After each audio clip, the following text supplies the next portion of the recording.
Hello বন্ধুগণ, good morning, শুভ সকাল সবাইকে। আজকে নতুন ব্লগ শুরু করছি, ডেলি ব্লগ। তো আজকে তোমাদের সাথে থাকো। আজকে খুব সুন্দর একটা মুহূর্ত তোমাদের সাথে শেয়ার করতে চলেছি, প্লিজ সাথে থাকো। তো এখন আমরা ছাদের উপরে আছি, আমি আর মা, আর বাবাও আছে। তো আজকের ভিডিওটা এটাই বলার জন্য যে একটা সুন্দর মুহূর্ত আসতে চলেছে জীবনে, যেটা সাক্ষী এখন আপাতত মা আর বাবা দুজনেই আছে। তো এই যে দেখতে পাচ্ছ তোমরা সবাই, আমার খুব আনন্দের দিন আজকে।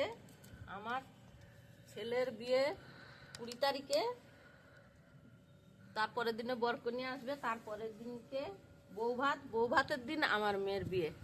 আপনারা আশীর্বাদ করুন যাতে আমার ছেলে মেয়ে সুখে থাকে। তো এই যে দেখতে পাচ্ছ, এটা আপাতত কাঠ সাজা